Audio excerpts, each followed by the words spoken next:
एक धातु की मूर्ति के अंदर जीवन कैसे हो सकता है? वो जीवित कैसे हो सकती है? कैसे मुस्कुरा सकती है? कैसे दूध पी सकती है? कैसे भोग लगा सकती है? अगर इस तरह के प्रश्न आपके भी दिमाग में आते हैं तो ये प्रसंग बड़े ध्यान से सुनिए। दिल्ली में रहने वाली एक महिला के 2 बच्चे थे। वो अक्सर ही वृंदावन आती जाती रहती थी। वो विधवा हो गई थी। बच्चों को पालना पोसना और भगवान की आराधना करना, यही उसकी दिनचर्या थी। एक बार वो वृंदावन में बांके बिहारी के दर्शन के लिए गई तो वहीं मंदिर के पास से एक लड्डू गोपाल की एक मूर्ति ले ली। वो सोच रही थी कि भगवान की सेवा करूंगी। पति तो रहे नहीं, बच्चे स्कूल चले जाते हैं, अपने दिल की बातें किससे करूं? वो लड्डू गोपाल की मूर्ति लेकर के दिल्ली वापस आ गई और बड़े दिल से उनकी सेवा करने लगी। धीरे धीरे वक्त बीतने लगा। बच्चे बड़े हो गए, बच्चों की शादी हो गई। वो निरंतर लड्डू गोपाल की सेवा करती रही, भोग लगाती रही। वो बड़े प्रेम से, बड़े आदर भाव से बहुत सारी बातें लड्डू गोपाल से करती थी। वो उन्हें सारे भाव बताती थी, सारी दिनचर्या बताती थी। अब बच्चों का विवाह हो गया। वो अपनी अपनी पत्नी के साथ व्यस्त हो गए, अपने काम में व्यस्त हो गए, अपनी गृहस्थी में व्यस्त हो गए। वो महिला बुजुर्ग हो गई थी, उसकी उम्र बढ़ने लगी थी। उसने पूरी जिंदगी अकेले ही काटी थी। पहले तो व्यस्तता थी, बच्चों को पालने पोसने में समय बीत जाता था। अब कुछ खास काम नहीं था, सिर्फ लड्डू गोपाल की सेवा करना, उनसे बातें करना, उनको भोग लगाना, उनका श्रृंगार करना, उनको पोशाक धारण करवाना, बस यही उसका काम था। एक दिन मन में विचार आया कि अब बाकी का जीवन जो है वो ठाकुर जी की सेवा में लगा देती हूँ। वृंदावन चलती हूँ, मेरे बांके बिहारी से मिल लिया करूंगी, ठाकुर जी से मिल लिया करूंगी, ब्रजवासियों के बीच में रहूंगी, हर समय आनंद में रहूंगी, भक्ति में रहूंगी। उसने अपना ये फैसला अपने बच्चों को बताया। वो अपने लड्डू गोपाल के साथ वृंदावन चली गई। वो अब लड्डू गोपाल की सेवा करती, भोग लगाती, दिन भर कीर्तन में रहती, मंदिरों में जाती, सत्संग सुनती। अब यही उसकी दिनचर्या थी। सारा दिन कृष्ण भक्ति में लीन रहती थी। उसकी उम्र बढ़ती जा रही थी, दिखना थोड़ा सा कम हो गया था। 70 साल की हो गई थी। एक दिन लड्डू गोपाल को स्नान करवाकर पोशाक धारण करवा रही थी कि वो हाथ से छूट गए। हाथ से छूट गए तो नीचे गिर गए। गिर गए तो उनकी बांह टूट गई।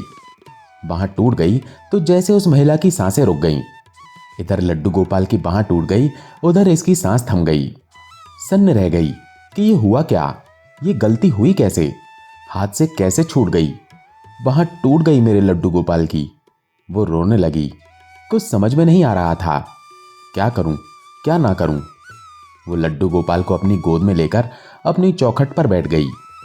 वो बार बार उन्हें सहला रही थी, बार बार माफी मांग रही थी।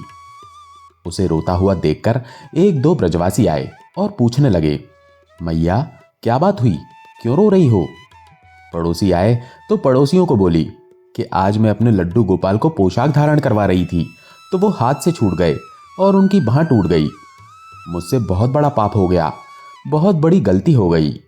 मेरे लड्डू गोपाल की बांह कैसे ठीक होगी? यहाँ कोई अस्पताल है तो ले चलो मुझे। तो ब्रजवासियों ने समझाया कि मैया कोई बात नहीं, तुम्हारे लड्डू गोपाल भी तो नटखट हैं, लीलाएं करते रहते हैं, उछल कूद मचा रहे थे, नीचे गिर गए तो हाथ टूट गया। कोई बात नहीं, इसमें इतनी चिंता की बात नहीं है, घबराओ मत, रो मत, परेशान मत हो। महिला बोली, नहीं बेटा, अस्पताल लेकर चलो, हाथ ठीक करवाना है, मुझे बच्चों के अस्पताल लेकर चलो। तो ब्रजवासी ने कहा, ये तो धातु की मूर्ति है, इसका अस्पताल में क्या होगा? अब ये खंडित हो गई है, इसका विसर्जन कर दो, हम आपको दूसरे लड्डू गोपाल लाकर दे देंगे। तो महिला ने कहा, नहीं, मैं मेरे लड्डू गोपाल को कहीं छोड़कर नहीं आऊंगी, मैं इनको ठीक करवाऊंगी। अब मैया का भाव ब्रजवासी देख रहे थे, पड़ोसी देख रहे थे। उनको समझ में नहीं आ रहा था कि इन्हें कैसे समझाएं।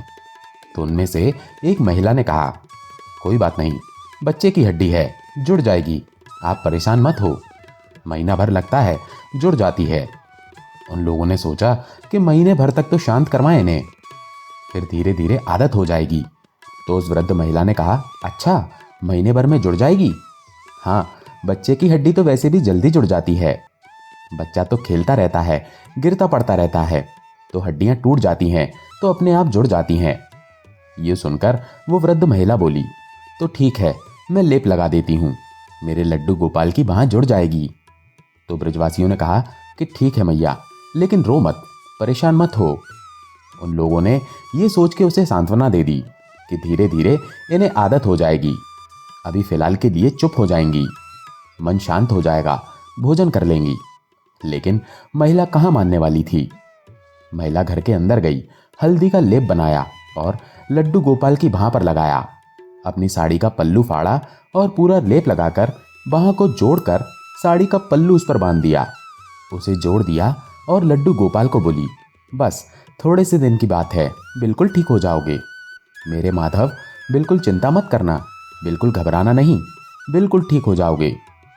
वो लड्डू गोपाल से बात कर रही थी, कह रही थी कि अब नहलाऊंगी नहीं, चोट लगी है ना तुम्हें, अब पोशाक नहीं बदलूंगी, बस महीने भर की बात है, महीने भर में बिल्कुल ठीक हो जाओगे, फिर नहलाऊंगी, फिर अच्छे से श्रृंगार करूंगी।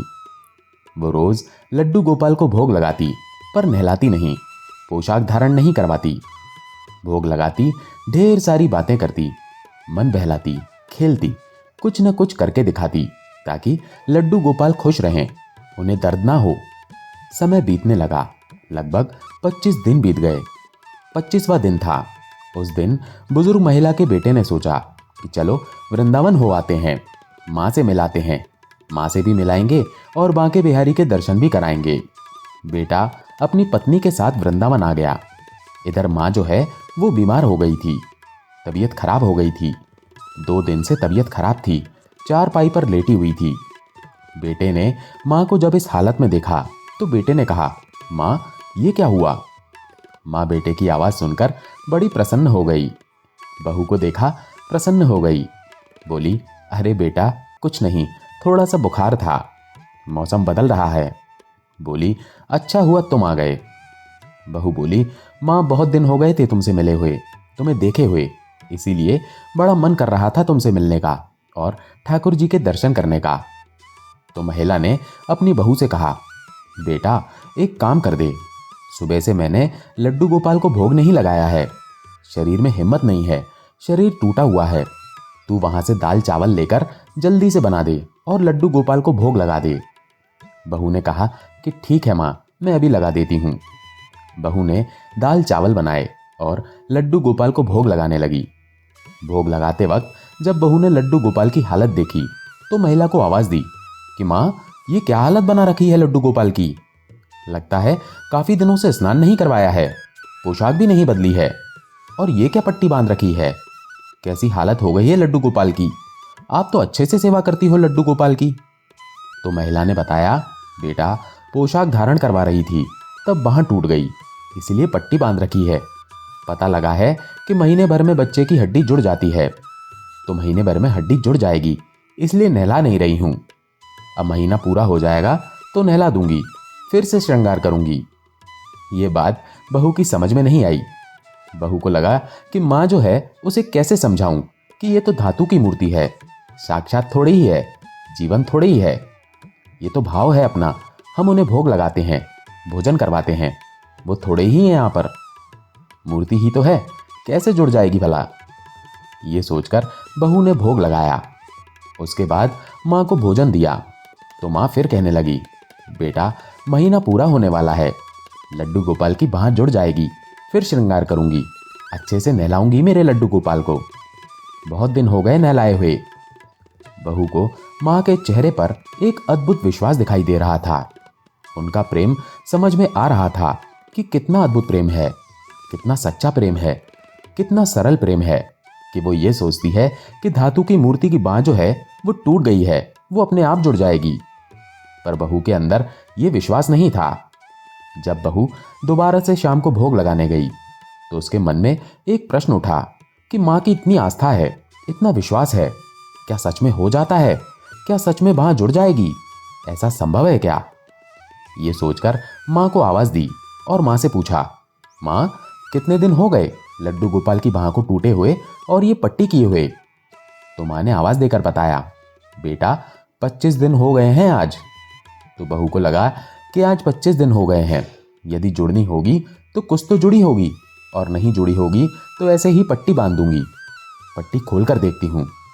ऐसा सोचकर बहू ने धीरे से लड्डू गोपाल की पट्टी खोलनी शुरू की, और जैसे ही पट्टी पूरी खोली तो देखती है कि बांह तो जुड़ी हुई है। ये बाजू तो दूसरी बाजू की तरह बिल्कुल ठीक ठाक है, इसमें तो कोई समस्या नहीं है, कोई दिक्कत नहीं है, कहीं भी नहीं टूटी हुई है। बहू ने लड्डू गोपाल को उठाया और अपनी माँ के पास ले गई और जाकर कहा, मैया ये देखो, लड्डू गोपाल की बांह तो बिल्कुल ठीक है। आप कह रही थी कि टूटी हुई है, कहाँ टूटी हुई है? बुजुर्ग महिला ने जब लड्डू गोपाल को देखा तो उसकी आंखों से अश्रु बह रहे थे। उसने लड्डू गोपाल को अपने गले से लगा लिया और जोर जोर से रोने लगी और बोली, देखा, मैं ना कहती थी कि महीने भर में बिल्कुल ठीक हो जाएगा। 25 ही दिन हुए, बिल्कुल ठीक हो गया मेरा लड्डू गोपाल। वो लड्डू गोपाल को प्यार करने लगी, बोली, मेरे माधव, अब तेरा श्रृंगार करूंगी, अब तुझे पोशाक पहनाऊंगी, अब तेरा ध्यान रखूंगी, कभी गिरने नहीं दूंगी, अब तुझे नहलाऊंगी। मुझे पता था तू ठीक हो जाएगा, तू ठीक हो गया मेरे माधव। महिला के इस स्नेह को, इस प्रेम को बहू और बेटा देख रहे थे। उन्होंने इतनी सरलता कभी देखी नहीं थी, इतनी सहजता कभी देखी नहीं थी, इतना अटूट विश्वास, ऐसा प्रेम कभी देखा नहीं था। बहू और बेटा इस प्रेम को देखकर, इस आस्था को देखकर, इस विश्वास को देखकर विस्मित हो गए। दोस्तों, ये आस्था का विषय है, विश्वास का विषय है। आपके घर में जितनी भी मूर्तियां हैं वो सिर्फ मूर्तियां नहीं है। शास्त्र कहते हैं कि यदि आप 3 दिन तक उनकी पूजा कर लेते हैं, उनसे बातें कर लेते हैं, तो वो जीवंत हो जाती हैं, वो साक्षात हो जाती हैं। तो आपके पास यदि लड्डू गोपाल हैं, आपके मंदिर में मूर्ति है, तो उसे मूर्ति ना समझें, वो जीवंत हैं, साक्षात हैं। वो आपकी बातें सुनते हैं, आपके भाव सुनते हैं, आपके भाव समझते हैं। आपके विश्वास से उनके प्राण जागृत होते हैं, उनकी प्राण प्रतिष्ठा होती है। ईश्वर आपके इर्द गिर्द हमेशा होते हैं, हर पल होते हैं। ईश्वर कण कण में विद्यमान है। ईश्वर अनंत ब्रह्मांड के रचयिता हैं। जहां आप देखना चाहेंगे वहां दिखाई देंगे। भगत प्रहलाद ने अपने पिता को कहा था ना, जब पिता हिरण्याकश्यप ने पूछा था, क्या स्तंभ में भी विष्णु हैं? तो भगत प्रहलाद ने कहा था कि हाँ, वो कण कण में विद्यमान है, स्तंभ में भी हैं। और जब उस स्तंभ पर हिरण्याकश्यप ने वार किया था तो उसी स्तंभ से नरसिंह अवतार में भगवान प्रकट हुए और हिरण्याकश्यप का वध किया था। इसी बात से सत्यापित होता है कि कण कण में ईश्वर हैं, कण कण में भगवान है, कण कण में ईश्वर विद्यमान है। बस आपका विश्वास पक्का होना चाहिए, सरलता होनी चाहिए, सहजता होनी चाहिए। फिर देखिए, आप अपने घर के मंदिर में बैठकर भी जो बातें ईश्वर से करेंगे, ईश्वर वो बातें सुनेंगे और आपकी सारी इच्छाएं पूरी होंगी। आपका जीवन सरल होगा, सहज होगा, जीवन में आनंद होगा। इसीलिए हमेशा अपने विश्वास को मजबूत रखिए। दोस्तों, आशा है आपको ये प्रसंग पसंद आया होगा। अगर पसंद आया हो तो वीडियो को लाइक करके कमेंट में जय श्री कृष्ण जरूर लिखें। चैनल पर अगर पहली बार आए हैं तो चैनल को सब्सक्राइब जरूर कर लें। जय श्री कृष्ण।